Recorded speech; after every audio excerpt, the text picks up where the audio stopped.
Capítulo 6, Lição 5. Os ricos inventam dinheiro. Ontem de noite interrompi a redação e fui assistir a um programa de televisão sobre a história de um jovem chamado Alexander Graham Bell. Bell acabara de patentear o telefone e estava tendo dificuldades crescentes em função da grande demanda por seu novo invento. Precisando ampliar suas atividades, ele procurou o gigante da época, a Western Union, para perguntar se havia interesse na compra de sua patente e de sua pequena empresa. Ele desejava $100.000 por todo o pacote.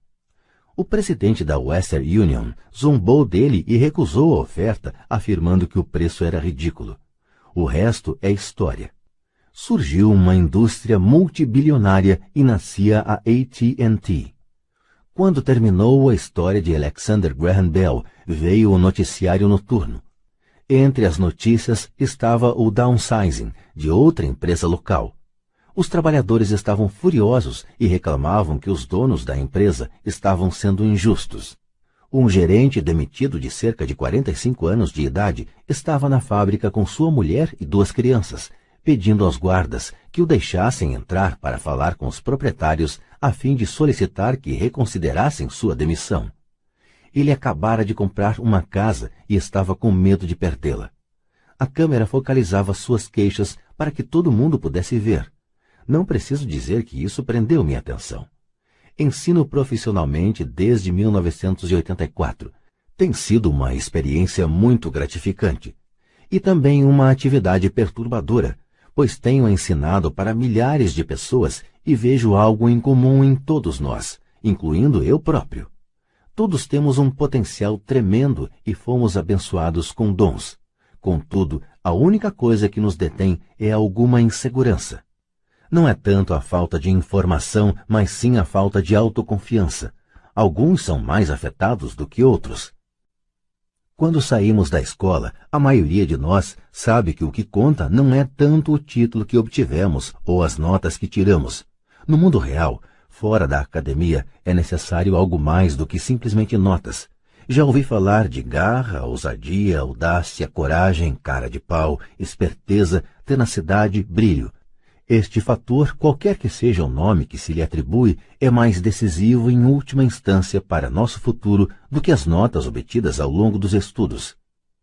Dentro de cada um de nós há alguma dessas características. Existe também o reverso das mesmas, pessoas que, se necessário, se ajoelhariam suplicantes. Depois de passar um ano no Vietnã como piloto da Marinha, passei a conhecer intimamente esses 2 aspectos dentro de mim. Nenhum deles é melhor do que o outro. Contudo, como professor, reconheço que são o medo excessivo e a falta de autoconfiança os grandes empecilhos à manifestação do gênio pessoal. Partia-me o coração ver estudantes que sabiam as respostas e que, no entanto, não tinham a coragem de agir em consequência. Muitas vezes no mundo real não são os talentosos que vão em frente, mas os ousados. Em minha experiência pessoal, o gênio financeiro exige tanto conhecimento técnico quanto ousadia. Se o medo for muito forte, o gênio se extingue. Nas aulas, incentivo os estudantes a aprenderem a assumir riscos, a serem ousados, a deixarem seu gênio converter seu medo em poder e brilhantismo. Funciona para alguns e apavora outros. Acabei percebendo que a maioria das pessoas, quando se trata de dinheiro, prefere a segurança. Tive que responder a perguntas como: por que arriscar? Por que me dar ao trabalho de desenvolver meu QI financeiro? Por que me alfabetizar financeiramente? E a resposta é: para ter mais opções. Há grandes mudanças à nossa frente. Comecei com a história do jovem inventor Alexander Graham Bell. Nos próximos anos haverá mais pessoas como ele. Haverá centenas de pessoas como Bill Gates e empresas extremamente bem-sucedidas como a Microsoft, sendo criadas a cada ano, em todo o mundo. E também haverá muito mais falências, demissões e downsizing. Então, por que se preocupar em desenvolver o QI financeiro? Ninguém pode responder isso a não ser você. Contudo, posso dizer por que eu o faço. Faço porque esta é a época mais empolgante para se viver. Prefiro saudar a mudança do que temê-la. Prefiro me entusiasmar com a possibilidade de ganhar milhões do que me preocupar com não conseguir um aumento de salário. O período em que nos encontramos é arrebatador, não tem precedentes na história mundial. As gerações futuras olharão para esta época e verão o quanto de vibração deve ter havido. Terá sido a morte do velho e o nascimento do novo. Terá sido tumultuada e empolgante. Então, por que se preocupar em desenvolver o QI financeiro? Porque se você o fizer, poderá prosperar muito. E se você não o fizer, este será um período apavorante. Será uma época em que as pessoas seguem ousadamente em frente, enquanto outras se agarram a modos de vida decadentes. Há 300 anos, a terra era a riqueza, de modo que quem a possuísse, possuía a riqueza. Então apareceram as fábricas, e a produção e os Estados Unidos ascenderam ao domínio. Os industriais eram os donos da riqueza. Hoje é a informação. E a pessoa que tiver a informação na hora certa terá a riqueza. O problema é que a informação voa em volta do mundo à velocidade da luz. A nova riqueza não fica restrita por limites e fronteiras, como ocorria com as fábricas. As mudanças serão mais aceleradas e dramáticas. Haverá um aumento impressionante de novos multimilionários, e haverá também os que ficam para trás. Atualmente vejo tantas pessoas com dificuldades trabalhando mais arduamente simplesmente porque se agarram às velhas ideias. Querem que tudo seja como era antes. Resistem à mudança. Conheço pessoas que estão perdendo seus empregos e suas casas e que culpam a tecnologia ou a economia ou o chefe. Infelizmente, elas não percebem que elas próprias podem ser o problema. Velhas ideias são seu maior passivo. É um passivo simplesmente porque não conseguem perceber que aquela ideia ou maneira de fazer alguma coisa que era um ativo ontem não mais existe. Uma tarde estava ensinando a investir utilizando um jogo de tabuleiro cash flow que inventei como uma ferramenta de ensino. Um amigo tinha trazido consigo uma conhecida para assistir à aula. Essa conhecida tinha se divorciado recentemente, sendo grandemente prejudicada pelo acordo feito e agora estava à procura de respostas. Seu amigo pensou que a aula pudesse ajudar. O jogo foi criado de modo a ajudar as pessoas a entender como funciona o dinheiro. Ao jogar, aprendem a interação entre demonstração de renda e balanço.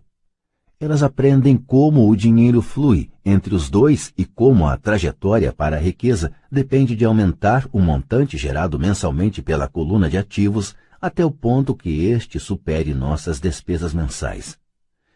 Uma vez atingido esse ponto, você pode abandonar a corrida dos ratos e entrar na pista da alta velocidade. Como disse, algumas pessoas odeiam o jogo, outras adoram e algumas não entendem. Essa mulher perdeu uma valiosa oportunidade de aprender.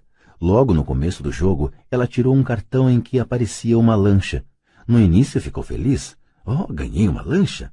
Então, quando o amigo tentou lhe explicar como funcionavam as contas de sua demonstração de renda e de seu balanço, ela ficou frustrada, porque nunca gostara de matemática. O resto dos jogadores de sua mesa ficou esperando enquanto o amigo lhe explicava a relação entre demonstração de renda, balanço e fluxo de caixa mensal. De repente, ela percebeu como os números se encaixavam e que a lancha a estava comendo viva. No correr do jogo, também foi atingida pelo downsizing e teve um filho. Para ela, foi um jogo terrível. Depois da aula, seu amigo se aproximou de mim e disse que ela estava perturbada. Viera para a aula pensando em aprender a investir e não gostara do tempo gasto com um jogo bobo. Seu amigo tentou levá-la a pensar se o jogo não teria se refletido nela de alguma forma. Com essa sugestão, a mulher pediu o dinheiro de volta.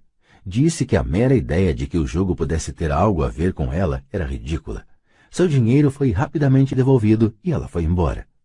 Desde 1984, ganho milhões simplesmente fazendo o que o sistema de ensino não faz. Na escola, a maioria dos professores faz exposições.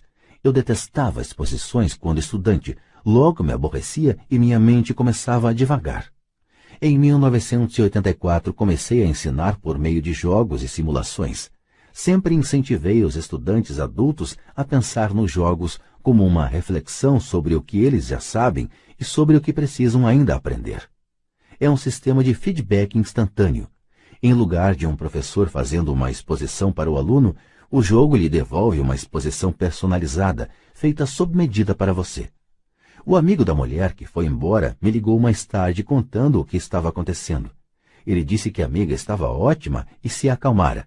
Depois de mais calma, ela começou a ver alguma relação entre o jogo e sua vida. Embora ela e o marido não possuíssem uma lancha, tinha tudo o que se pode imaginar. Ela estava furiosa depois do divórcio, tanto porque ele a deixara por uma mulher mais nova, quanto pelo fato de, em 20 anos de casamento, eles terem acumulado poucos ativos. Não havia quase nada a dividir. Os 20 anos de casamento tinham sido muito divertidos, mas tudo o que eles tinham acumulado era um monte de badulaques. Ela percebeu, ao fazer as contas, a demonstração de renda e o balanço, que sua raiva decorria do fato de não entendê-las. Ela tinha acreditado que as finanças eram um assunto de homem. Ela cuidava da casa e da vida social e ele tratava das finanças. Estava agora certa de que nos últimos 5 anos de casamento ele ocultara dinheiro dela.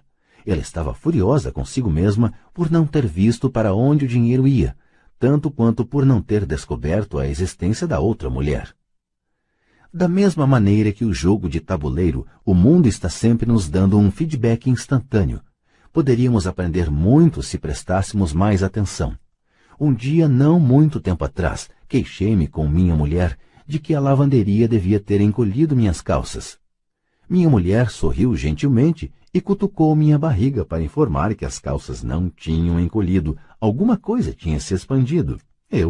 O jogo Cash Flow se destina a oferecer a cada jogador um feedback pessoal. Seu objetivo é apresentar opções. Se você tirar um cartão que o endivida, a questão é: o que posso fazer agora? Quantas opções financeiras diferentes você pode imaginar?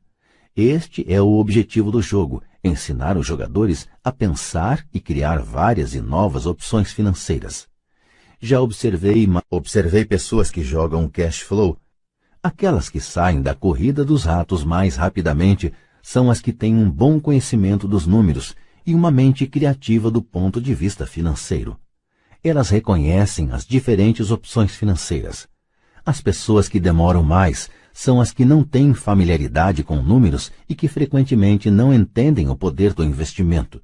As pessoas ricas frequentemente são criativas e assumem riscos calculados. Há muita gente que ganha rios de dinheiro no jogo, mas não sabe o que fazer com ele. A maioria dessas pessoas também não é bem-sucedida nas finanças na vida real. Todos parecem passar à sua frente. São muitos os que, apesar da quantidade de dinheiro que possuem, não progridem financeiramente.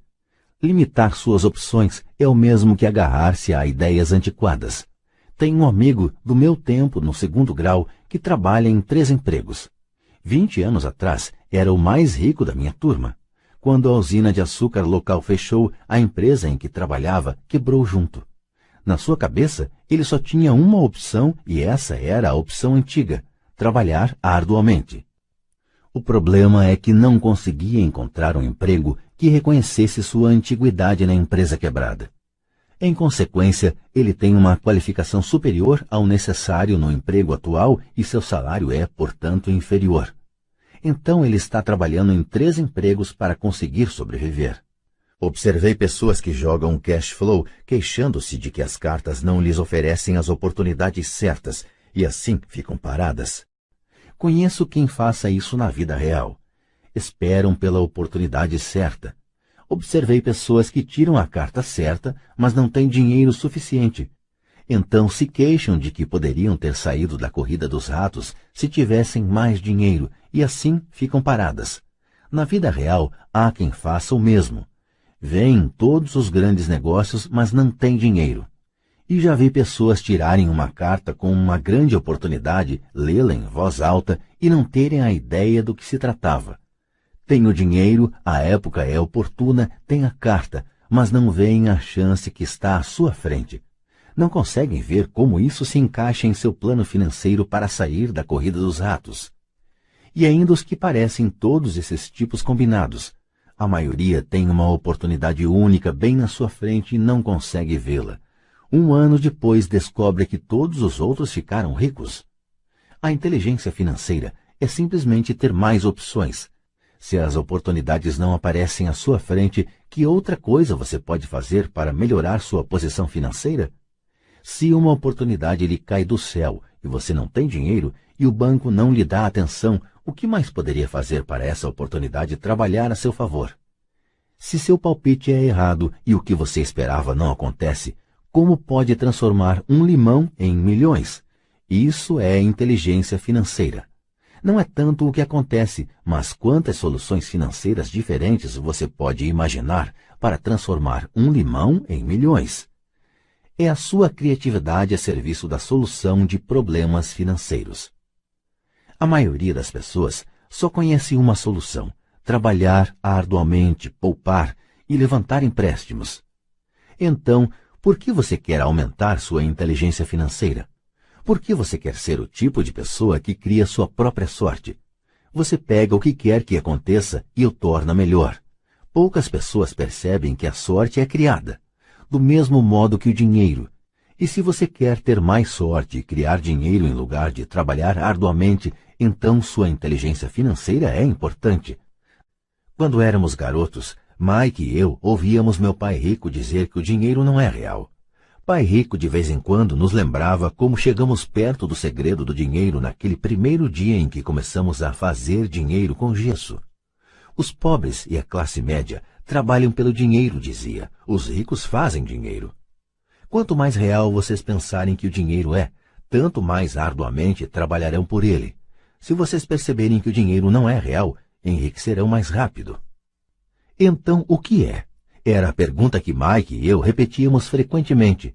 O que é a moeda se não é real? O que nós concordamos que seja, era tudo que Pai Rico respondia.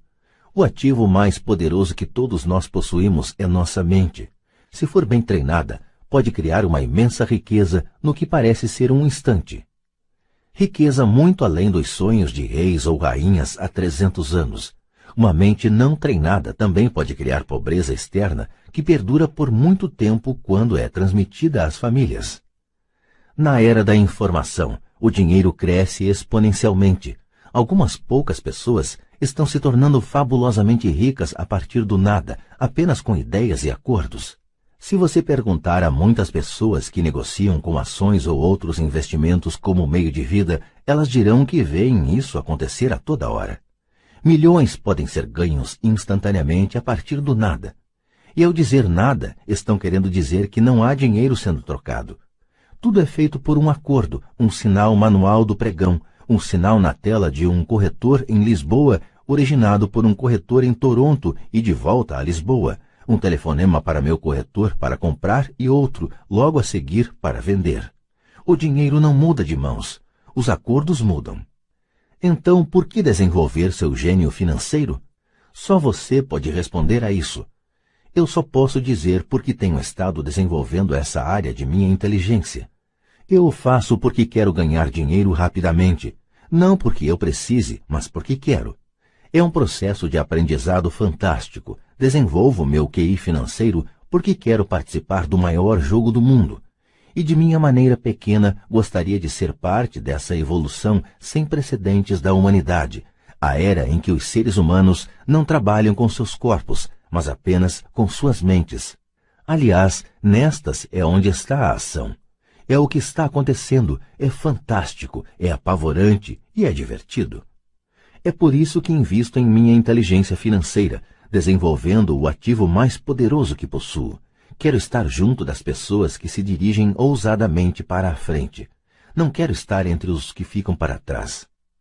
Vou lhe apresentar um exemplo simples de criação de dinheiro.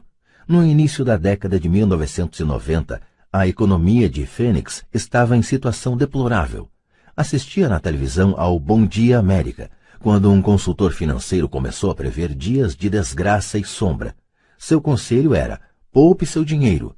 Guarde $100 a cada mês, dizia, e em 40 anos você será um multimilionário. Bem, fazer uma poupança mensal é uma orientação válida. É uma opção, a opção que a maioria das pessoas encamparia. O problema é o seguinte: torna-nos cegos ao que está acontecendo à nossa volta. Perdem-se grandes oportunidades de um ganho maior. O mundo passa ao largo daqueles que optam por esse caminho. Como disse, a economia estava em situação deplorável naquele momento. Para os investidores, essa é a condição perfeita do mercado. Parte de meu dinheiro estava aplicado em ações e apartamentos. Tinha pouco dinheiro em mãos. Como todos estavam se desfazendo de coisas, eu estava comprando. Eu não estava poupando, estava investindo. Minha mulher e eu tínhamos mais de $1 milhão trabalhando em um mercado que crescia rapidamente. Era a melhor oportunidade para investir. A economia encontrava-se em má situação. Eu não podia deixar aqueles pequenos negócios passarem ao largo. Casas que valiam $100 mil estavam agora sendo oferecidas por $75 mil. Mas em vez de comprar na imobiliária local, comecei a comprar no escritório do advogado especializado em falências ou nos degraus do tribunal. Nesses lugares, uma casa de $75 mil podia ser adquirida por $20 mil ou menos. Com $2 mil que um amigo me emprestou por 90 dias e encargos de $200, dei ao advogado um cheque como entrada. Enquanto a aquisição estava sendo processada, coloquei um anúncio no jornal oferecendo uma casa que valia $75 mil por $60 mil, sem entrada. Choveram telefonemas. Depois de verificado o cadastro dos possíveis compradores e de que a casa fora passada para meu nome, os interessados puderam vê-la. Foi uma loucura. Em alguns minutos, a casa estava vendida. Pedi ao comprador $2.500 como taxa de processamento, o que foi logo pago imediatamente, e depois a transação passou às mãos da financeira. Devolvi a meu amigo os $2 mil com um adicional de $200. Ele ficou feliz, o comprador da casa ficou feliz, o advogado ficou feliz e eu fiquei feliz. Vendi por $60 mil uma casa que me custou $20 mil. Os $40 mil foram criados com o dinheiro que estava em minha coluna de ativos na forma de uma promissória do comprador. Tempo total de trabalho, 5 horas. Agora que você está alfabetizado financeiramente e lê os números, mostrarei por que isto é um exemplo de dinheiro sendo inventado. Nessa fase de mercado deprimido, minha mulher e eu fizemos 6 de tais simples transações nas horas vagas. Enquanto o grosso de nosso dinheiro estava aplicado em imóveis maiores e em ações, conseguimos criar mais de $190 mil em ativos, promissórias a juros de 10% a partir dessas 6 transações de compra, cria e venda. Isso representa uma renda anual de aproximadamente $19 mil, boa parte dos quais abrigados sob o manto de nossa sociedade anônima. Esses $19 mil anuais se destinarão, sobretudo, a pagar os carros de nossa empresa, gasolina, viagens, seguros, jantares com clientes e outros. Quando o governo tributa essa renda, ela já foi gasta em despesas legalmente dedutíveis. Isso foi um exemplo simples de como o dinheiro é inventado, criado e protegido usando-se inteligência financeira. Pergunte-se quanto tempo levaria para poupar $190 mil. O banco lhe pagaria um juro de 10% sobre esse dinheiro? E a promissória é de 30 anos? Espero que eles nunca me paguem os $190 mil. Eu teria que pagar impostos se eles me pagassem o principal, e além disso, $19 mil pagos ao longo de 30 anos geram uma renda de pouco mais de $500 mil. Já vi pessoas perguntarem o que aconteceria se o comprador não pagasse. Também seria bom. O mercado imobiliário de Phoenix foi entre 1994 e 1997 um dos mais quentes do país. Aquela casa de $60 mil teria sido retomada e revendida por $70 mil, mais outros $2.500 a título de despesas de processamento, e ainda seria um bom negócio para o novo comprador, e o processo prosseguiria. Se você lembra, a primeira vez que vendi essa casa, devolvi os $2 mil. Tecnicamente não pus dinheiro na transação. Meu retorno sobre o investimento ROI é infinito. Mantivemos a sigla em inglês ROI, Return of Investment, por esta ser frequentemente encontrada em publicações financeiras. Esse é um exemplo de um monte de dinheiro sendo feito a partir do nada. Na segunda transação, quando revendi, eu teria posto $2 mil de meu bolso e renovado o empréstimo por 30 anos. Qual teria sido o ROI se eu recebi dinheiro para fazer dinheiro?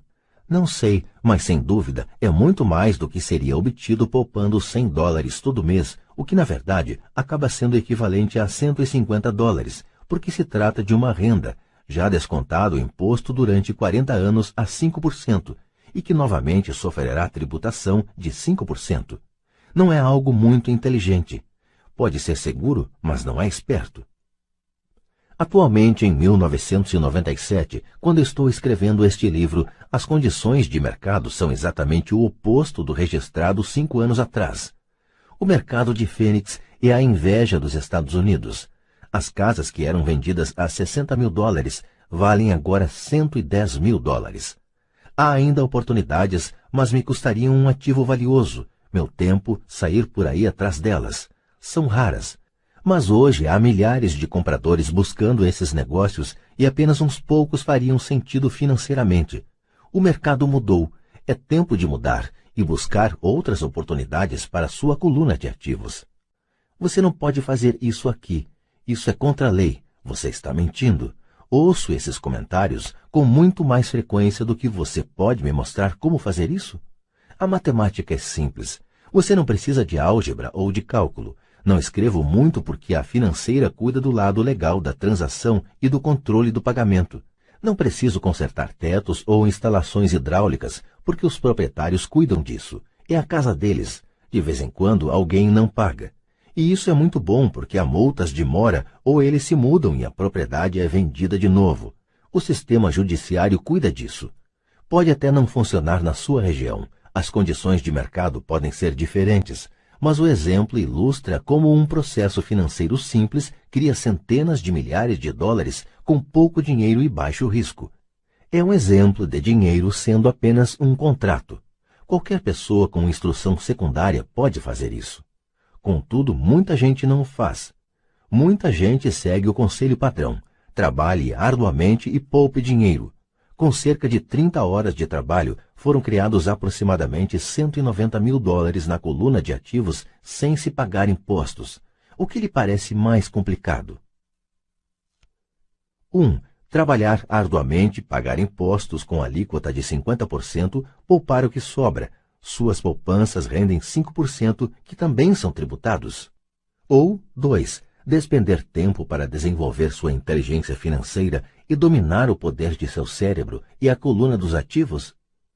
Acrescente a isso o tempo, e este é um dos seus maiores ativos, que levará para poupar $190 mil se você escolher a opção 1.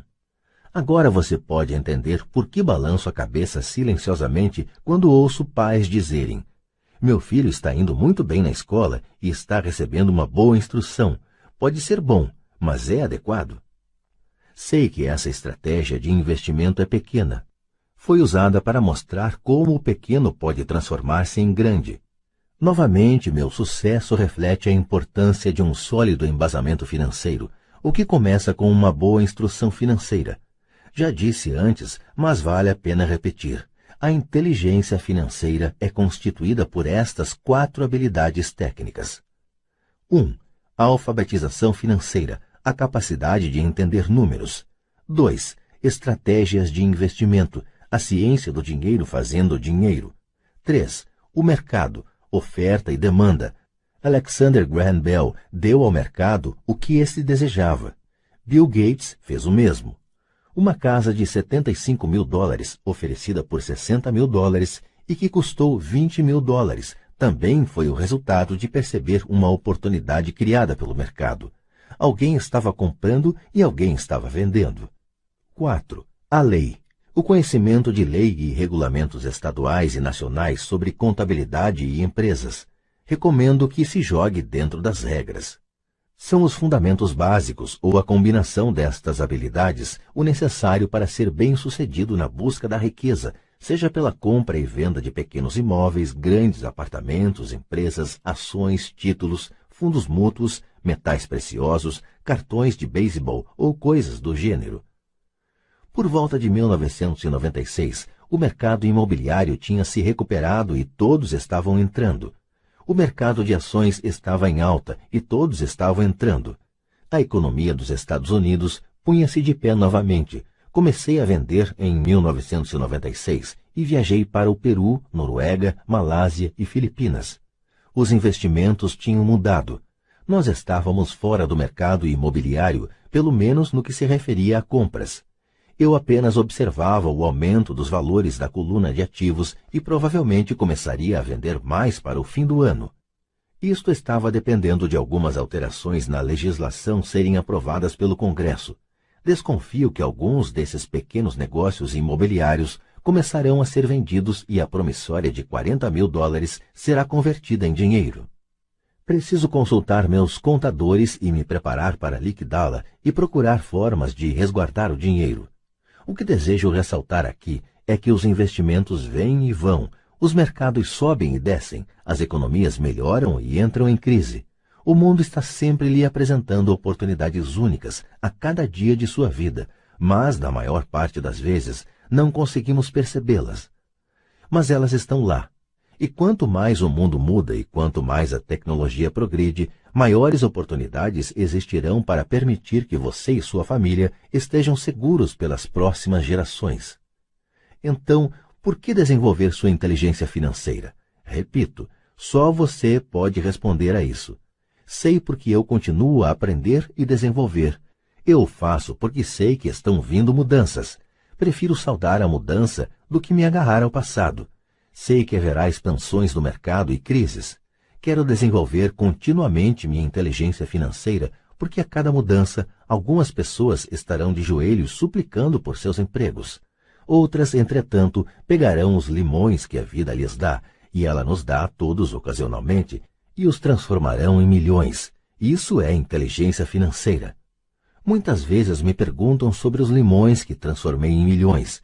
Hesito, porém, em usar mais exemplos de investimentos pessoais. Hesito porque tenho medo de que pareça bravata ou autoelogio. Não é essa minha intenção. Uso os exemplos apenas como ilustração numérica e cronológica de casos concretos e simples. Uso os meus exemplos porque quero que você saiba que é fácil. Torna-se mais fácil quanto mais você se familiariza com os 4 pilares da inteligência financeira. Pessoalmente, emprego 2 veículos principais para obter crescimento financeiro: imóveis e ações de pequenas empresas. Os imóveis são a base. Todo dia meus imóveis geram um fluxo de caixa e de tanto em tanto seu valor aumenta. As ações são usadas para obter um crescimento rápido. Não recomendo nada do que faço. Os exemplos são apenas isso, exemplos. Se a oportunidade é muito complexa e eu não entendo o investimento, não faço. Matemática simples e bom senso são tudo o de que se necessita para alcançar sucesso financeiro. Há 5 razões para usar os exemplos. 1. Inspirar as pessoas para que aprendam mais. 2. Mostrar às pessoas que tudo é fácil se o embasamento é sólido. 3. Mostrar que qualquer um pode obter uma grande fortuna. 4. Mostrar que há milhões de maneiras de atingir nossos objetivos. 5. Mostrar que isto não é ciência espacial.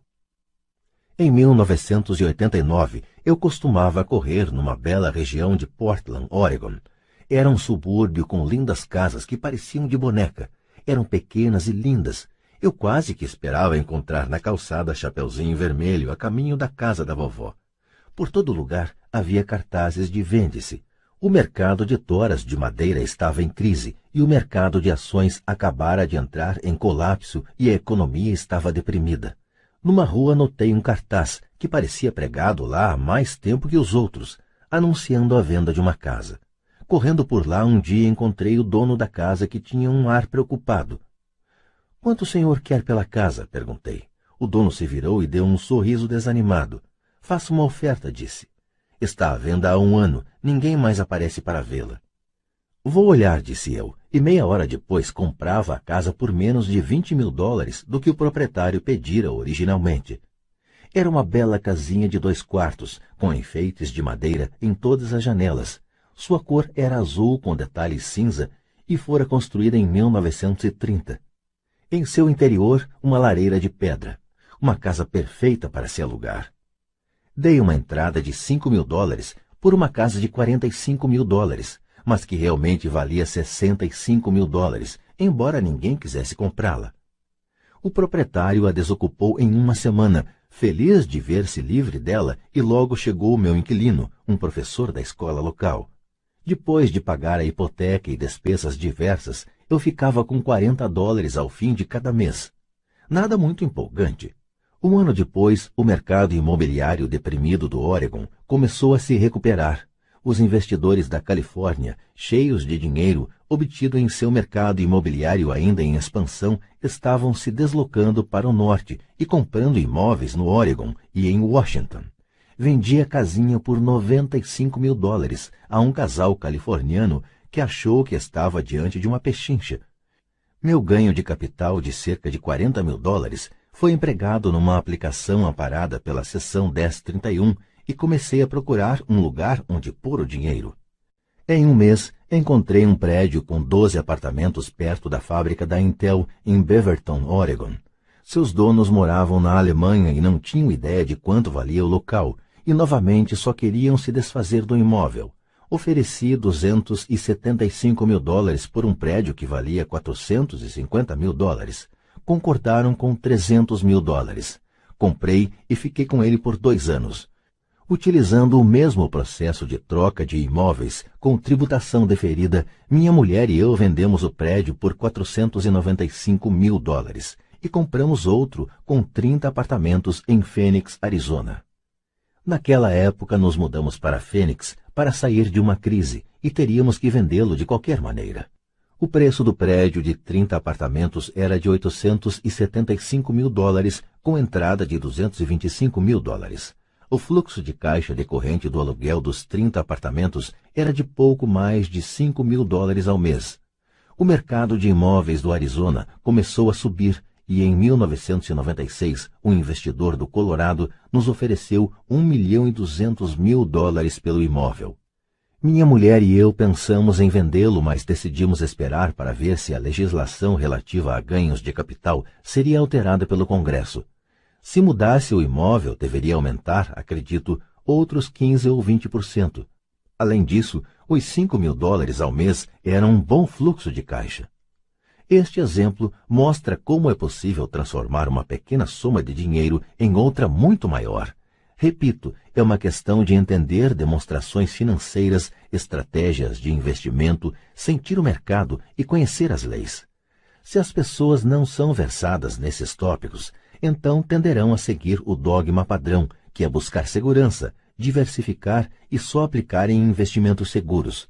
O problema é que investimentos seguros muitas vezes são esterilizados, isto é, são tão seguros que seus ganhos são menores.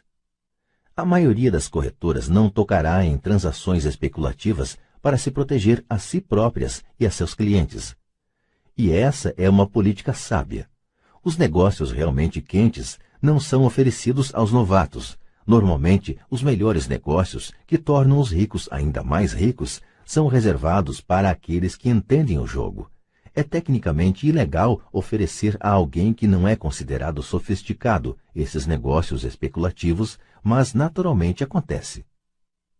Quanto mais sofisticado me torno, mais oportunidades aparecem no meu caminho. Outro argumento para desenvolver sua inteligência financeira ao longo da vida é simplesmente que mais oportunidades são apresentadas a você. E quanto maior for sua inteligência financeira, mais fácil será reconhecer um bom negócio. Quanto mais aprendo, e há muito a aprender, mais dinheiro ganho, simplesmente porque com o passar dos anos acumulo experiência e sabedoria.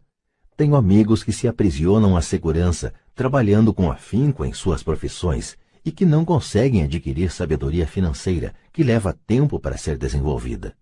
De modo geral, minha filosofia é plantar sementes em minha coluna de ativos. Essa é minha fórmula. Começo com pouco e planto sementes. Algumas se desenvolvem, outras não. Na nossa empresa imobiliária, há propriedades que valem muitos milhões. É nosso próprio trust de investimento em imóveis. A maioria desses milhões partiu de investimentos mínimos, da ordem de $5 mil ou $10 mil. Todas essas entradas foram beneficiadas por terem ocorrido em momentos de rápida ascensão do mercado, aumentos isentos de imposto, compras e vendas feitas repentinamente ao longo de alguns anos. Também temos um portfólio de ações, abrigado em uma empresa que minha mulher e eu chamamos de nosso fundo mútuo pessoal. Temos amigos que fazem negócios especificamente com investidores como nós, de modo que temos a cada mês dinheiro extra para investir. Compramos ações de empresas de capital fechado, de alto risco, especulativas, que estão próximas de serem listadas em bolsas dos Estados Unidos ou do Canadá. Um exemplo de como é possível obter ganhos rápidos são 100.000 ações compradas a 25 centavos, pouco antes da abertura de capital da empresa. 6 meses depois, a empresa estava listada em bolsa e as 100.000 ações agora valem $2 cada uma. Se a empresa for bem administrada, o preço continuará subindo e as ações podem alcançar $20 ou mais cada uma. Houve ocasiões em que nossos $25.000 se transformaram em 1 milhão em menos de um ano. Se você sabe o que está fazendo, você não está jogando. É jogo quando você põe dinheiro em um negócio e reza para que dê certo. O importante é usar conhecimento técnico, sabedoria e amor ao jogo para minimizar os riscos. Naturalmente, sempre há algum risco. É a inteligência financeira que aumenta as chances. Assim, o que é muito arriscado para uma pessoa é menos arriscado para outra. Essa é a principal razão pela qual incentivo sempre as pessoas a investir mais em sua instrução financeira do que em ações, imóveis ou outros mercados. Quanto mais esperto você for, mais chances terá de reduzir os riscos. As ações nas quais eu invisto são extremamente arriscadas para a maioria das pessoas e não aconselho de forma alguma que outros o façam. Estou nesse jogo desde 1979 e já paguei mais do que devia por elas.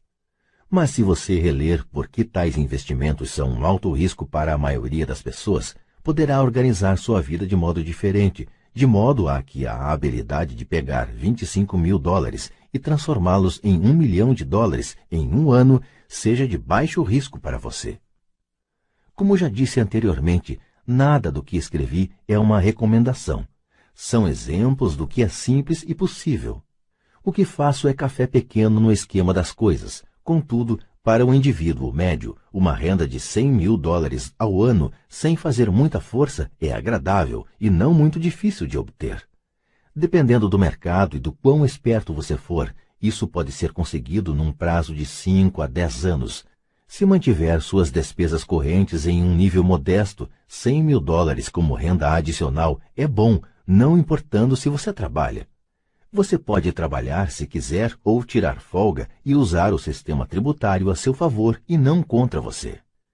Minha base pessoal são os imóveis. Adoro imóveis porque são estáveis e mudam devagar. Mantenho essa base sólida. O fluxo de caixa é constante e, se administrado adequadamente, tem boas chances de ter seu valor aumentado. A beleza de uma sólida base em imóveis é que ela me permite arriscar um pouco mais com as ações especulativas que compro. Se tenho grandes lucros no mercado de ações, pago imposto sobre os ganhos de capital e reinvisto o que sobra em imóveis, garantindo assim o alicerce de meus ativos. Uma última palavra sobre imóveis. Tenho viajado por todo o mundo ensinando a investir. Em todas as cidades ouço as pessoas dizerem que não há imóveis baratos. Não é essa a minha experiência. Mesmo em Nova York ou Tóquio, ou mesmo nos arredores das cidades, há pechinchas desprezadas pela maioria das pessoas. Em Singapura, que atualmente registra uma alta no preço dos imóveis, podem-se encontrar ainda pechinchas em locais não muito distantes. Logo, sempre que ouço alguém me dizer, você não pode fazer isso aqui, respondo que talvez a afirmação adequada seja, não sei como fazer isso aqui ainda. As grandes oportunidades não são vistas com os olhos, são vistas com a mente. Muita gente não ficará rica nunca simplesmente porque não tem o treinamento financeiro para reconhecer oportunidades que estão bem à sua frente. Muitas vezes me perguntam, como começo? No último capítulo, mostro 10 passos que segui na trajetória para minha independência financeira, mas sempre lembro que é preciso que seja divertido. É apenas um jogo. Algumas vezes você ganha e outras aprende. Mas divirta-se. A maioria das pessoas jamais ganha porque tem medo de perder. É por isso que a escola é tão tola. Na escola aprendemos que os erros são maus e somos punidos por cometê-los. Contudo, se você prestar atenção à maneira como os seres humanos aprendem, verá que aprendemos errando. Aprendemos a andar caindo. Se nunca cairmos, não andaremos nunca. O mesmo quanto a andar de bicicleta. Ainda tenho cicatrizes nos joelhos, mas hoje ando de bicicleta sem pensar. O mesmo vale para enriquecer. Infelizmente, a principal razão pela qual a maioria das pessoas não é rica é por seu pavor de perder. Os vencedores não têm medo de perder, mas os perdedores sim. Os fracassos são parte do processo do sucesso. As pessoas que evitam os fracassos também evitam os sucessos. Penso no dinheiro de forma semelhante ao meu jogo de tênis. Jogo muito, erro, corrijo, erro mais, volto a corrigir e melhoro meu jogo. Se eu perder o jogo, vou até a rede e aperto a mão de meu adversário, sorrio e digo, até sábado. Há dois tipos de investidor. O primeiro e mais comum são as pessoas que compram um investimento empacotado. Eles procuram um varejista, seja uma imobiliária, seja um corretor ou um consultor financeiro e compram alguma coisa. Pode ser um fundo mútuo, um trust de investimentos imobiliários, ações ou títulos. É uma forma bem limpa e simples de investir. Pode ser comparado à pessoa que vai à loja e compra um computador direto da prateleira. 2. O segundo são os investidores que criam investimentos. Este investimento, em geral, organiza um negócio de forma semelhante às pessoas que compram os componentes e montam seu computador. É algo sob medida. Eu não sei como juntar componentes de computador, mas sei como juntar oportunidades ou conheço gente que sabe. É este segundo tipo que tem mais probabilidade de se tornar um investidor profissional. Algumas vezes são necessários anos para se juntarem todas as peças. E às vezes nunca se consegue isso. Meu pai rico me incentivou a ser este tipo de investidor.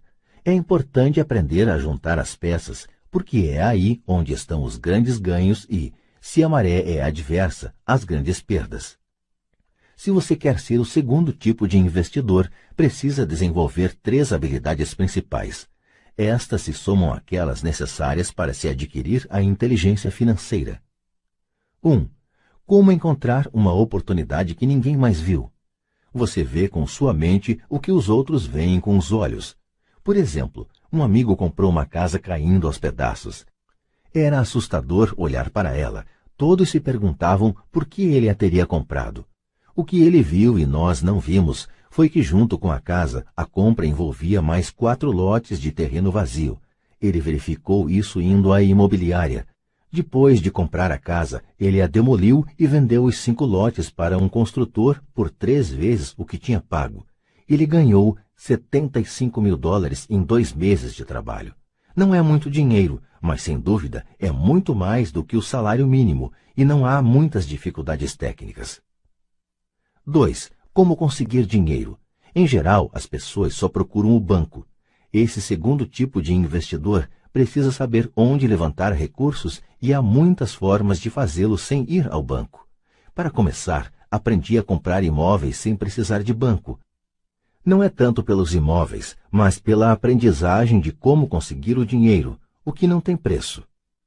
Muito frequentemente ouço as pessoas dizerem: o banco não me dá um empréstimo, ou não tenho dinheiro para comprar isso. Se você quiser se tornar um investidor do tipo 2, precisará aprender a fazer o que atrapalha tanta gente.